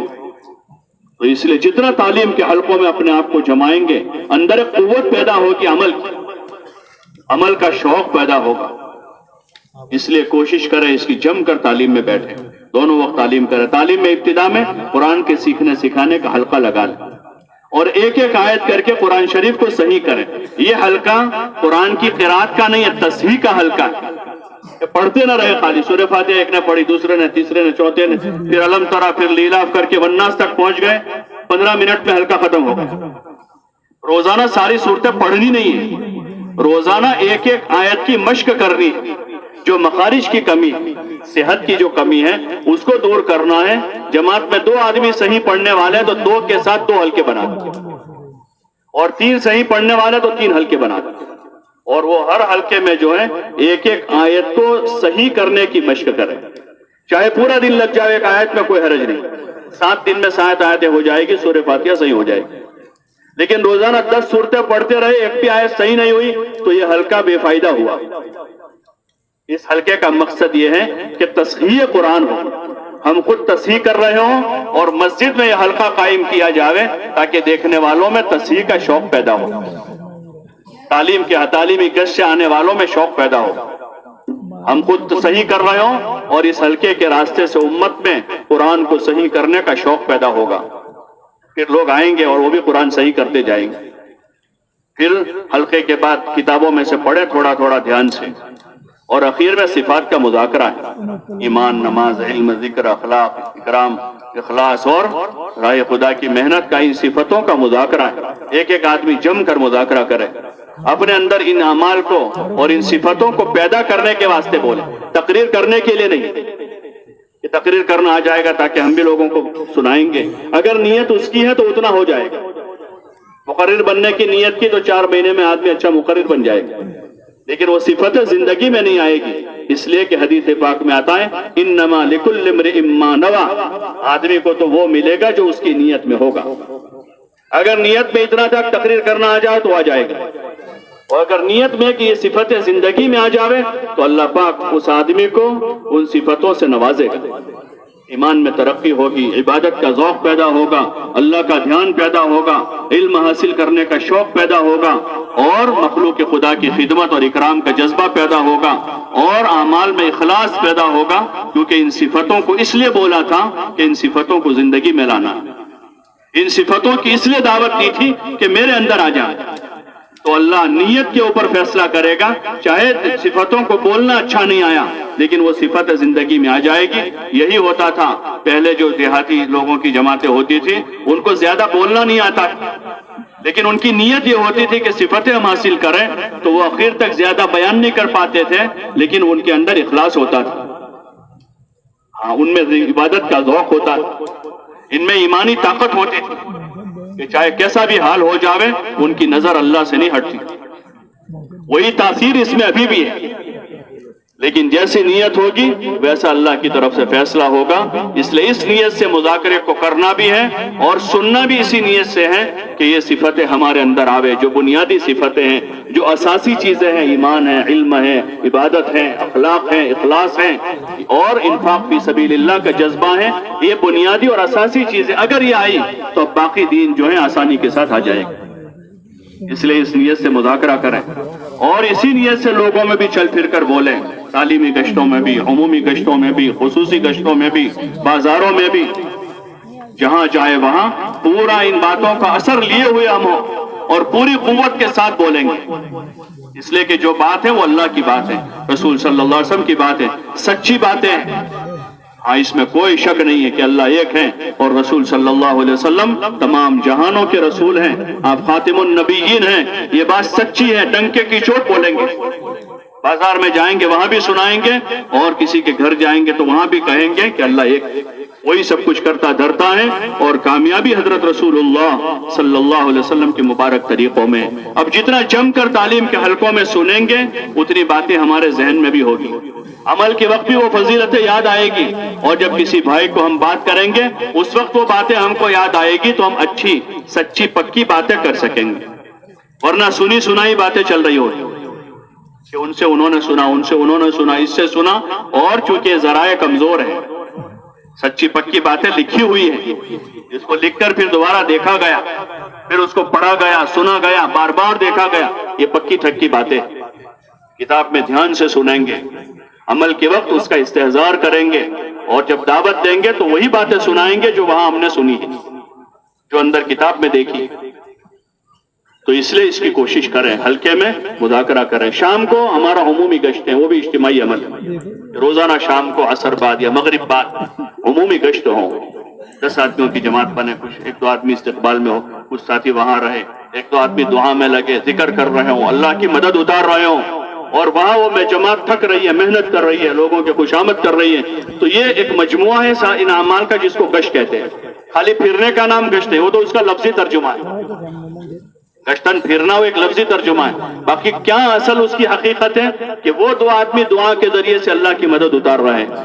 استقبال والا آدمی جو ہے مسلمانوں پر شفقت رحمت کے ساتھ ان کو، ان کی عظمت اور محبت کے ساتھ ان کو قبول کر رہا ہے، اور وہاں باہر محنت ہو رہی ہے اللہ کے راستے میں، قدم چل رہے ہیں، گرد و غبار اڑ رہا ہے، اور یہ ساتھی وہاں جم کر اللہ کی یاد میں دعا میں لگے ہوئے، ذکر کرتے ہوئے، گلیوں میں تیسرا کلمہ پڑھتے ہوئے، بازار سے چوتھا کلمہ پڑھتے ہوئے، گناہوں سے بچتے ہوئے، اپنی نظریں جھکاتے ہوئے ایک ایک مسلمان کی خوشامد کر رہے ہیں کہ بھائی صاحب اللہ کے واسطے، اللہ نے ہمیں ایمان دیا ہے، بہت قیمتی سرمایہ ہے، ایمان سے بڑھ کر اور کوئی چیز نہیں ہے، اللہ ہی نے نوازا ہے، ہم کوشش کریں کہ ہم اپنے ایمان کی حفاظت کریں، ایمان کے ساتھ ایمانی زندگی گزاریں، اس کی محنت کے لیے ہم آپ کے پاس آئے۔ خوشامد کا نام گشت ہے۔ مولانا الیاس صاحب رحمۃ اللہ علیہ فرماتے تھے کہ گشت کرنا گداگروں سے سیکھیں، گداگر ہوتے ہیں نا بھیک مانگنے والے، کہ ان سے سیکھے، وہ کیسے خوشامد کرتے ہیں، جاتا ہے بھائی صاحب اللہ کے نام پر کچھ، وہ کہتا ہے بھائی آگے جاؤ، ارے بھائی اللہ کے نام پر کچھ دے دو، اللہ تمہارا بھلا کرے گا، وہ کہتا ہے آگے جاؤ، ارے اللہ تمہارے حج نصیب کر دے، کچھ دے دو، وہ کہہ رہے کہاں ہے بھائی آگے جاؤ، کیوں سنتا نہیں ہے، تو پیر پڑ جاتا ہے، اللہ تمہارے بچوں کو سلامت رکھے، کچھ دے دو، کیسی خوشامد کرتا ہے۔ گشت خوشامد کا نام، خالی چکر لگانے کا نام نہیں کہ وہ آتا نہیں ہے، وہ مانتا نہیں ہے، وہ سنتا نہیں، اس کا نام گشت نہیں۔ گشت جو نہیں مان رہے، نہیں سن رہے، انہی کے پاس تو جانا ہے۔ بے طلبوں میں گشت ہے، طلب والے تو خود ہی آ جاتے ہیں، وہ تو اذان کی آواز سن کے آ جاتے ہیں۔ بے طلبوں میں جن میں کوئی طلب ہی نہیں ہے، دین سے دوری ہے، بیزاری ہے، اللہ سے دور ہے، حکم کی پہچان ہی نہیں ہے کہ نماز کتنا بڑا فریضہ ہے اور دین پر چلنا کتنا ضروری ہے، ایسے لوگوں کے پاس جا کر خوشامد کرنا ہے۔ ہاں اس لیے خوشامدانہ انداز ہوگا، تواضع کے ساتھ پھریں گے بستی میں، تواضع کے ساتھ، عاجزی کی مشق کرتے ہوئے، دعا مانگتے ہوئے، اللہ کو یاد کرتے ہوئے، اپنی نظروں کو جھکاتے ہوئے گشت کرنا ہے، اور پھر لوگوں کو لانا ہے۔ اب جب ہم نے محنت کر کے لائے ہیں تو ان کی قدر بھی کریں گے، ان کو مسجد میں بٹھائیں گے، ان کا اکرام کریں گے، ان کو بات سنائیں گے، اور پھر ان کو تیار کرنا ہے دین پر چلنے کے لیے اور دین کی محنت کے لیے، خالی 3 دن لگانے کے لیے نہیں، بلکہ ان کا یہ ذہن بنانا کہ یہ کام دین سیکھنے کے لیے، خالی نکلنے کے لیے نہیں، بلکہ نکلنا دین سیکھنے کے لیے، اور دین کے یہ موٹے موٹے اعمال ہے، یہاں سے شروعات کرنی ہے ایمان نماز سے، اور پھر آگے پورے دین پر عمل کرنے کی مشق کرنی ہے، تاکہ پہلے دن سے وہی ذہن بن کر آدمی اسی نیت کے ساتھ کام میں لگے کہ اس محنت سے یہ چاہا جا رہا ہے کہ پورا دین ہماری زندگی میں آئے۔ تو اس طرح گشت کرنا ہے۔ 5 وقت کی نمازیں اجتماعی عمل ہے، نماز قضا نہ ہونے پاوے، سفر میں بھی اہتمام کریں، سفر میں بھی نماز قضا نہ ہو۔ قصر تو ہے کہ اثر ظہر عصر عشاء بجائے 4 کے 2 رکعت ہو جائے گی سفر میں، لیکن قضا کی گنجائش نہیں، اس لیے سفر میں بھی باجماعت نماز ادا کریں۔ ٹرین میں ہے، بس میں ہے وغیرہ، وہاں دیکھ لیں، موقع دیکھ کر ہماری نماز کے کسی سے حرج نہ ہو، جماعت کرنے کا موقع نہیں تو ایک ایک آدمی پڑھ لے, کوشش کرے دو دو کی کہ جماعت ہو جائے, وہ نہیں ہو رہا تو ایک ایک آدمی پڑھ لے. اس طرح سے نماز پڑھ لے کہ ہماری نماز سے کسی کو حرج نہ ہو اور ہماری نماز قضا بھی نہ ہو, دونوں چیزوں کا خیال کریں. تو اس طرح نمازوں کی پابندی کرنی ہے. اور ہمارے اجتماعی کاموں میں کھانا اور سونا ہے. ایک دسترخوان پر سارے ساتھی کھانا کھاتے. کھانا جتنا سادہ ہوگا پکانا بھی آسان, ہضم کرنا بھی آسان. اور اگر تکلفات ہے کھانے میں تو پکانا مشکل ہوگا, وقت پر ملے گا نہیں کبھی بھی. جب بھی دعوتیں ہوتی ہیں دیکھتے ہیں رات میں بھائی دعوت ہے تو 9 بج گئے, 10 ارے کیا ہے بھائی ابھی وہ بریانی کا تپیلا نہیں آیا ہے, ارے بھائی کیا ہے کہ وہ سارا آ چکا ہے خالی کوفتے باقی, اور 2 گھنٹے نکل گئے سب کے. 50 مہمان تھے, 50 مہمانوں کے 2 گھنٹے, کتنے گھنٹے ہو گئے؟ 100 گھنٹے ہوئے. ایک دعوت میں 100 گھنٹے تو برباد ہو گئے. جتنے تکلفات ہوں گے تو اتنی زندگی مشکل ہو جائے گی. جتنا سادہ ہوگا اتنی آسانی ہوگی. لیکن چونکہ تکلفات کے عادی ہو چکے آپ, اس لیے دھیرے دھیرے نیچے آنا ہے. دھیرے دھیرے کہاں جانا ہے؟ نیچے آنا ہے. دھیرے دھیرے نیچے آ گیا, اوپر نہ جا. اپنا معیار زندگی نیچا کرنا ہے اور اپنے دین کو اوپر لے جانا. ایمان میں, عمل میں, اخلاق میں, اخلاص میں, دعا میں, تلاوت میں, ذکر میں, دعوت میں آگے جانا ہے. اور اپنا معیار زندگی ضروریات ہے اس کو کم کرنا ہے. دھیرے دھیرے آہستہ آہستہ نیچے آوے, ایک دم سے نیچے نہ آ جائے, ورنہ سارے ساتھی جو ہے اس میں مختلف نوعیت کے لوگ ہیں. تو دھیرے دھیرے نیچے آنا ہے. سادہ کھانا ہوگا آسانی رہے گی. ایک دسترخوان پر کھانا کھا لے, محبت سے کھاوے. کھانے کے آداب کا وقتاً فوقتاً مذاکرہ کرے. کھانے میں عیب نہ لگا. حضور علیہ السلام نے کبھی عیب نہیں لگایا کھانے میں. ما عاب النبی صلی اللہ علیہ وسلم قط ان اشتہاہ اکلہ وان کرہہ ترکہ. شمائل میں روایت ہے کہ آپ صلی اللہ علیہ وسلم نے کبھی کھانے میں عیب نہیں لگایا. اچھا لگا کھا لیا, ہو سکتا ہے کبھی اچھا نہ لگا چھوڑ دیا. اس پر تبصرہ نہ کرے کہ کچے چاول ہیں اور سالن برابر نہیں ہے, اور منہ نہ چڑھا. ایسا آدمی گھر میں بھی بہت مصیبت بنا رہتا ہے. گھریلو زندگی میں بھی عورت کے لیے بڑا مسئلہ ہوتا ہے ساتھ کہ کھانے میں عیب لگانے کی عادت ہے آدمی, یا منہ چڑھانے کی عادت ہے. اب تو نہیں لگاتا لیکن ذرا 19-20 کا منہ چڑھا دیا. اب وہ 8-10 گھنٹے تک, 2 دن تک, 3 دن تک وہ منہ ٹھکانے ہی نہیں آ رہا. بشاشت میں رہے, اپنی ضرورتوں کے ایسے غلام نہ بن جائے کہ جس کی وجہ سے ہمارے اخلاق خراب ہو جائے. اپنی حاجتوں کے ایسے غلام نہ بنے. صبر کی صفت پیدا کریں گے تو یہ مسئلہ آسان ہو جائے گا. صبر 19-20 وقت صبر کر لیں. صبر کی صفت ہے تو آدمی کی زندگی بہت آسان ہے. اور اگر صبر نہیں ہے زندگی میں تو پھر زندگی قدم قدم پر مشکل ہے. راہ خدا میں نکل کر صبر کی صفت پیدا کریں گے. طبیعت کے خلاف ہوگا. ہاں, ہر چیز ہم خود کرتے ہیں پھر بھی ہماری مرضی کا نہیں ہوتا. بہت سے کام ہم خود کرتے ہیں پھر بھی ہم جیسا چاہتے ہیں ایسا نہیں ہو پاتا. تو بھائی دوسرے 2 آدمی ہیں, گھر میں ایک پکانے والی روزانہ پکاتی ہے پھر بھی ہماری مرضی کا نہیں ہو پاتا. تو یہاں تو روزانہ 2 آدمی بدل رہے تو 19-20 ہوگا کبھی. تو اگر صبر کی صفت پیدا کر لی ہے تو مسئلہ بہت آسان ہے. ساری مشکلیں حل ہو جائے گی ایک صبر سے. اور اگر وہ ایک صبر نہ سیکھی تو قدم قدم پر مشکلیں. اس لیے اللہ کا شکر کرتے ہوئے کھانا کھا لیں. اپنے ساتھیوں کو مقدم کریں, ساتھیوں کی رعایت کریں, ان کا خیال کریں. جتنا ہم مخلوق خدا کا خیال کریں گے اللہ پاک ہمارا خیال کرے گا. جتنا ہم دوسروں کے ساتھ خیر خواہی کا معاملہ کریں گے اللہ ہمارے ساتھ خیر خواہی کرے گا.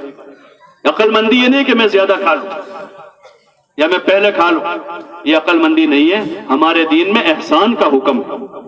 انصاف کے اوپر پھر احسان ہے کہ انصاف کرو, اور اس سے اوپر احسان کرو, اور اس سے اوپر ایثار کا حکم دیا کہ ایثار کے ساتھ جو مطلوبہ چیزیں, اچھی چیزیں, محمود چیزیں, کہ آدمی کی زندگی ایثار والی ہے. کھانے میں, سونے میں جگہ کم ہے, پہلے اپنے ساتھیوں کے بستر لگوا دیں, سب سے آخر میں لگا. موسم سردی کا ہے, کبھی مسجد چھوٹی ہے, اندر جگہ کم ہے, باہر بستر لگانا پڑے گا, کوئی حرج نہیں ہے. ساتھیوں کو مقدم کریں.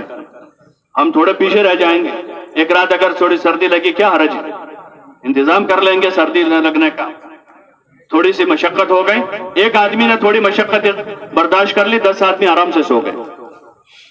اور اگر وہ راضی اس پر نہ ہوا تو 10 کو مشقت ہو. بیٹھنے میں, سواری میں, ان چیزوں میں خیال کرے. دونوں اجتماعی عمل ہے, کھانا بھی سونا بھی. مسجد کے آداب کا خیال کرے. اس وقت جو ہے عمومی طور پر مساجد کے آداب میں بڑی کمی ہے. مسجد اللہ کا گھر ہے, شاہی دربار ہے.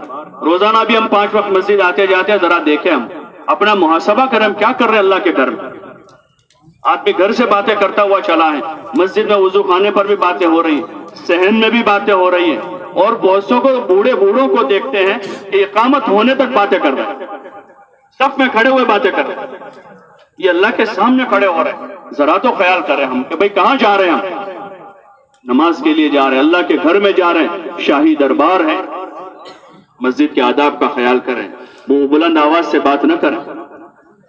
ہاں ضرورت بھی ہو گئی تو آہستہ سے کوئی بات کر لیں، اور زیادہ تر کوشش کریں مسجد میں اعمال میں لگے رہیں. کوئی ضروری بات ہے مسجد سے باہر جا کر لیں. باقی غیر ضروری باتیں جو سب سے زیادہ اس وقت ہمارے دین میں اور ہمارے اعمال میں حرج پیدا کرنے والی ہے، وہ لایانی ہے ہماری. غیر ضروری باتیں جو موضوع ہمارے متعلق نہیں ہے، جو موضوع ہمارے متعلق نہیں، جو چیزیں ہمارے قبضے میں نہیں، ہم باتیں کر کے کیا کریں گے؟ بھائی بہت سارے موضوع جو ہمارے درمیان میں چھڑتے ہیں تو ہمارا اس سے کوئی تعلق ہی نہیں، یا بہت سی وہ چیزیں جو ہمارے قبضے میں ہی نہیں ہیں، اس پر ہم 2 گھنٹے بھی بات کر کے کیا کر لیں گے؟ تو کوشش کریں لایانی سے اپنے آپ کو بچائیں. جتنا اعمال میں لگے رہیں گے، تعلیم میں، دعوت میں، ذکر میں، عبادت میں، خدمت میں، اتنی لایانی سے حفاظت ہوگی. اور اس وقت جو سب سے زیادہ لایانی کا سبب ہے وہ موبائل ہے.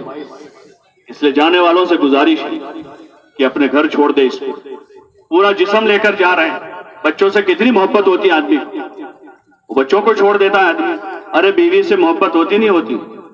ارے بھائی ہوتی نہیں تو بیوی کو چھوڑ دیتے ہیں. بیوی گھر چھوڑ دیے، بچے بھی گھر چھوڑ دیے، لیکن آدمی موبائل نہیں چھوڑنے کو تیار نہیں. اتنی محبت کے باوجود جب بیوی کو چھوڑ دیا ہے، بچوں کو چھوڑ دیا ہے، یہ کیوں نہیں چھوٹے گا؟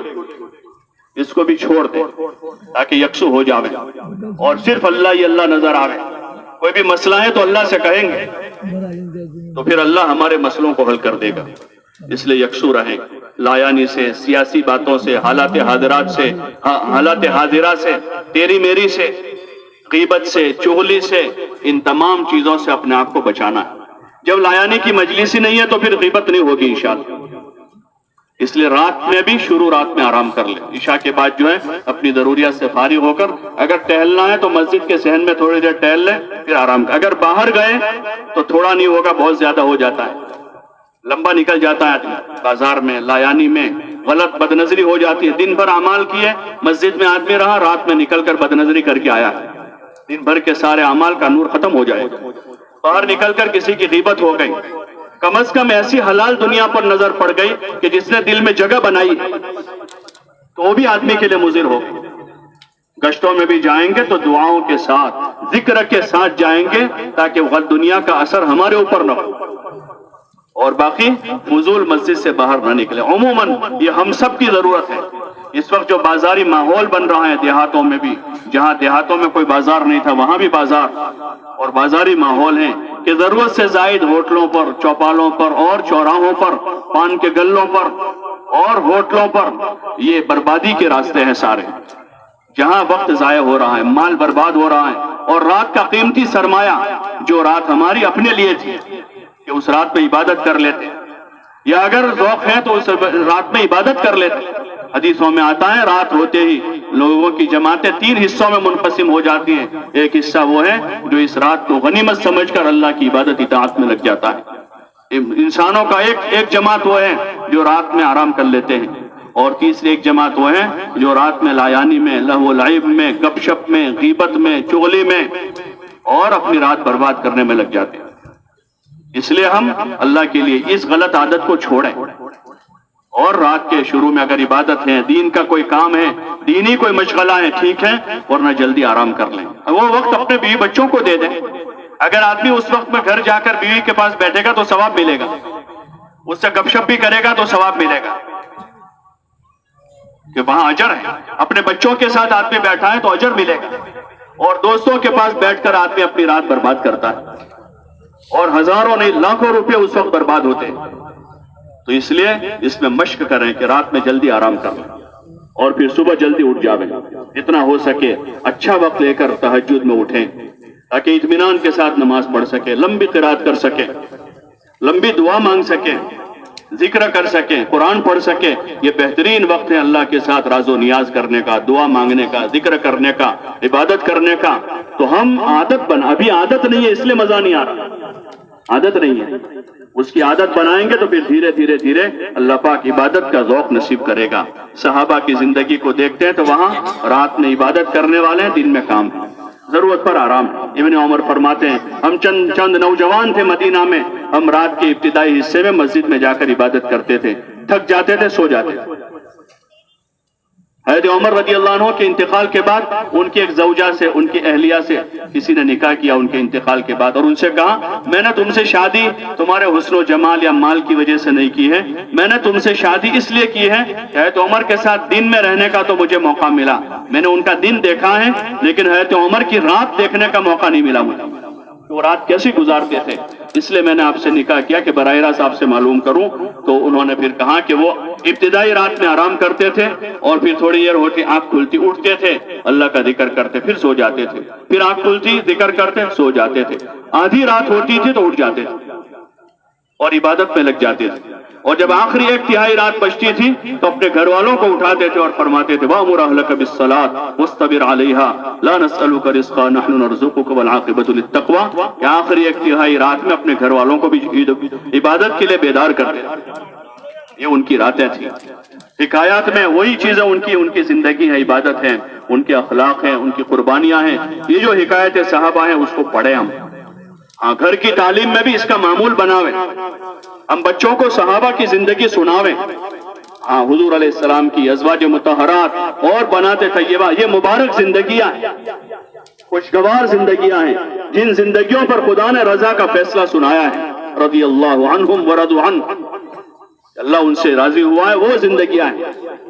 اگر وہ زندگیوں کو گھر میں پڑھنے کا اور سننے کا ماحول بنے گا تو گھر کے بچوں میں، بیویوں میں یہ جذبات بنیں گے کہ وہ بھی ان کی نقل اتاریں، اور اگر وہ نہیں ہے اور اس کے علاوہ دوسری چیزیں ہیں تو پھر وہی آوارگی، وہی عیاشی اور وہی بدماشی کا ماحول گھر کی فضاؤں میں بنے گا۔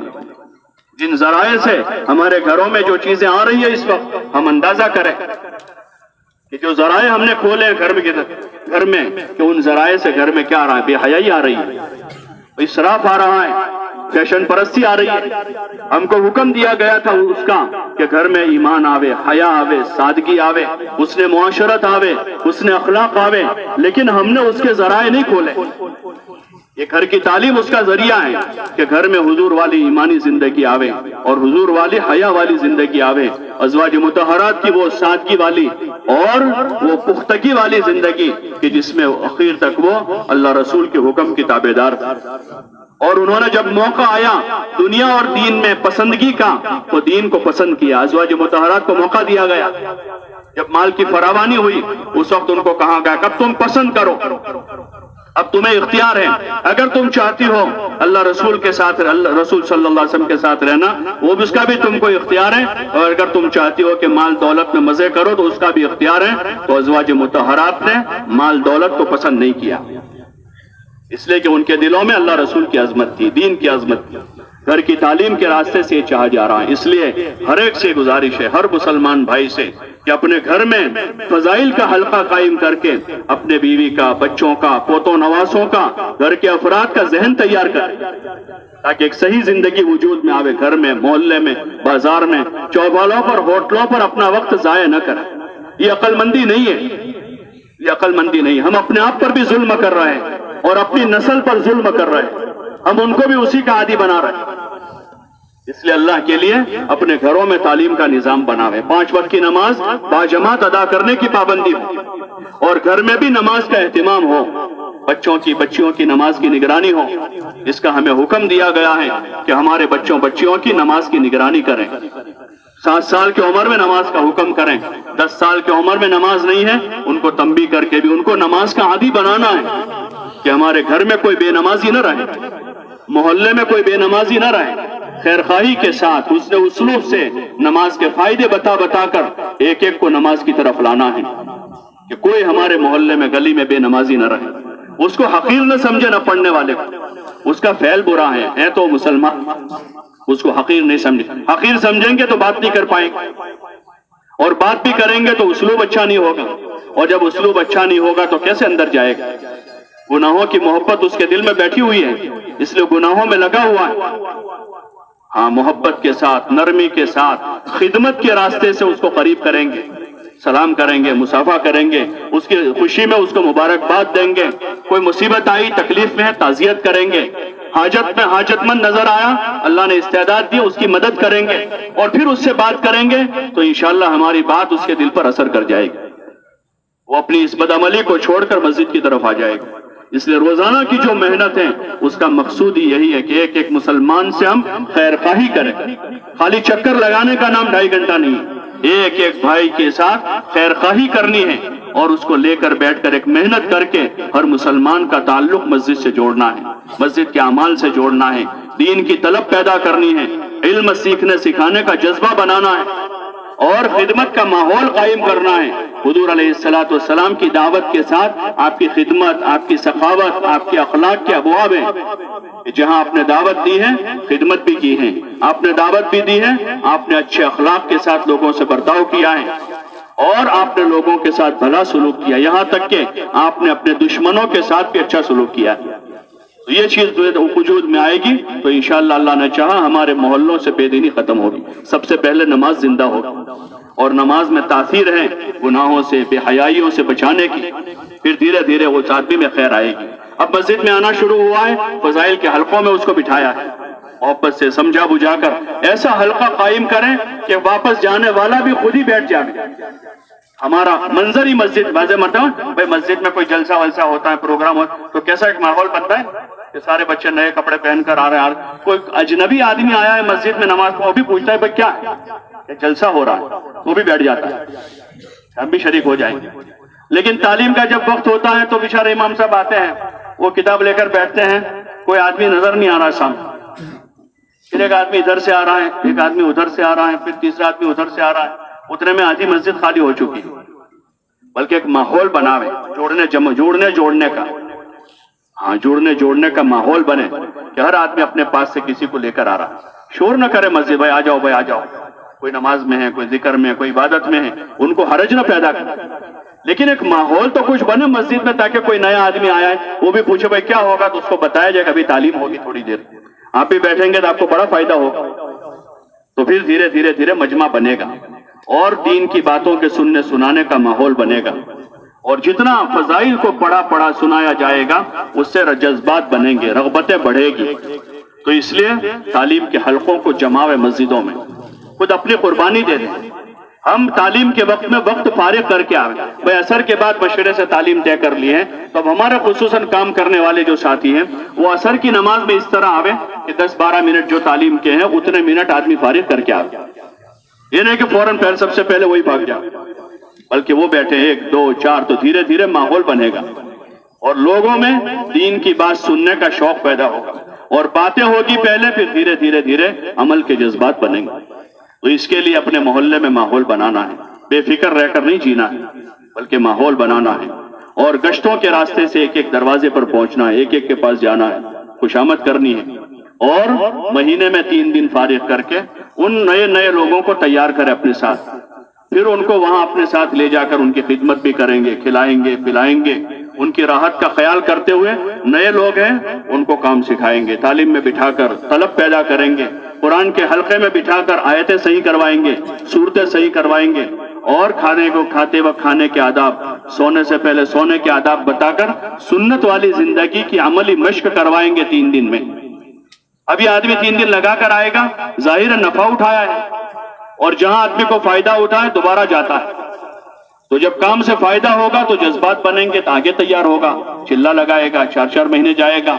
تو مقامی محنت کو صحیح رخ سے قائم کرنا ہے، اور اس کے لیے جو ہے تھوڑی قربانی، ہاں بس ہم اپنے کاروبار کام کاج میں تھوڑی قربانی دے دیں، اور خاص قربانی ہماری لایانی کی، کاروبار کا وقت نہیں مانگا جاتا، جو وقت ہمارا لایانی میں بازاروں پر، ہوٹلوں پر، چوپالوں پر، دکانوں پر باہر گزر رہا ہے، وہ وقت مسجد میں چلا جائے۔ حضرت مولانا یوسف صاحب رحمۃ اللہ علیہ کے حوالے سے کسی سے سنا، وہ کہتے مولانا فرماتے تھے امت کا جو اوپر لیول کا طبقہ ہے ان کا وقت کلبوں میں جا رہا، متوسط طبقہ ہوٹلوں میں ہے، اور عام طبقہ جو ہے چوپالوں اور بیٹھکوں پر اپنا وقت دے رہا ہے۔ اگر وہ وقت وہ مسجد میں دین سیکھنے سکھانے کے لیے دے دے تو ساری جہالت ختم ہو جائے گی۔ تو خود ہم کیوں ایسے حلقے قائم کریں جہاں اللہ نے ہم کو سمجھ دے دی ہے اور کام کا ایک طریقہ دے دیا ہے؟ تو پھر اس طریقے کو لے کر ہم اپنے محلے میں چل پھر کر لوگوں کو بھی اللہ کے گھر کی طرف متوجہ کر کے محنت کا ایسا ماحول بنا دیں کہ بازار ویران ہو جائے. بازار کی جو بیٹھکیں ہیں وہاں کوئی بیٹھنے والا نہ بچے, اور ہوٹلوں پر, چوپالوں پر, چوراہوں پر جو بیٹھکیں ہیں وہاں سے وہ ساری بیٹھکیں ویران ہو کر لوگ اللہ کی عبادت میں, اللہ کے ذکر میں اور مخلوق خدا کی خدمت میں اپنا وہ وقت لگانے والے بنے, اپنے گھر والوں کی, اپنے بچوں کی بہترین تربیت کرنے والے بنے, جو اساسی چیزیں ہیں. اور وہ ساری چیزوں کے اعمال ہمارے بزرگوں نے ہم کو دیے ہیں. گھر کی تربیت کے واسطے گھر کی تعلیم کا نظام ہے, مسجد میں تعلیم کا نظام ہے, اور ملاقاتوں کے راستے سے گھر گھر جا کر دین کی بات کہنے سننے کا ذہن بنانے کا ایک ماحول ہے. گشتوں کے راستے سے اپنی بستی اور پڑوس کے قرب و جوار کی بستیوں میں جانے کا نظام ہے, اور قرب و جوار کے دیہاتوں میں 3-3 دن کی جماعتیں لے جانے کا ایک اچھا انتظام ہے. صحیح اسلوب سے انشاءاللہ ان اعمال کو قائم کریں گے تو اس کی خیر برکتوں کو ہم دیکھیں گے, اور انشاءاللہ اس کے ذریعے سے ہمارے محلوں کی بستیوں کی بے دینی کٹ جائے گی. اور اگر ہماری نیتوں میں وسعت ہے تو اللہ پاک نے ان اعمال میں ایسی تاثیر رکھی ہے کہ اگر ہم عالمی نیتوں سے اس کو کریں گے کہ اللہ پاک پورے عالم سے جہالت کو, غفلت کو اور ہر قسم کی بے دینی کو اللہ ختم کر دے, تو انشاءاللہ اللہ پاک اس محنت کے راستے سے دنیا کی بے دینی کو ختم کر دے گا. تو نیت کرتے ہیں انشاءاللہ, پورا مجمع نیت کرے کہ انشاءاللہ یہاں سے واپس جا رہے ہیں تو غفلت سے نہیں جائیں گے, اللہ کا ذکر کرتے ہوئے اچھے عزائم اور ارادے لے کر جائیں گے. خالی 4 مہینے کی نیت مطلوب نہیں ہے, ہاں دین پر چلنے کی نیت کریں گے, دین پر چلنے کی مشق کے لیے 4 مہینے, اور اپنی بستیوں میں جا کر 5 وقت کی نماز تا حیات ہمیشہ 2-4-10 دن کے لیے نہیں, بلکہ اجتماع سے وہ نیت ہوگی کہ ہمیشہ نماز کی پابندی کرنی ہے تو اللہ اس کی توفیق دے دے گا. اور پورے دین پر چلنے کی اور دین کی محنت کے لیے پھر دور دراز علاقوں میں جانے کی ترتیب بنائیں گے. گھر جا رہے ہیں واپسی کی نیت نہ ہو, بلکہ اب جا کر ترتیب بنائیں گے. جن مسائل میں ہم الجھے ہوئے ہیں اللہ سے اس کا حل مانگیں گے اور اپنی ذات سے تدبیریں کریں گے, اور آئندہ اپنی مسجدوں میں 4-4 مہینے کی تاریخیں طے کر کے اپنی مسجدوں سے انشاءاللہ جماعتیں بنائیں گے. خود بھی نکلیں گے, اپنے گھر سے بھی اپنے بھائیوں کو, اپنی اولاد کو, اپنے دوستوں کو بھی دین کی نسبت پر نکلنے کی ترغیب دیں گے. کریں گے انشاءاللہ. اللہ پاک ہم سب کے لیے آسان فرمائے.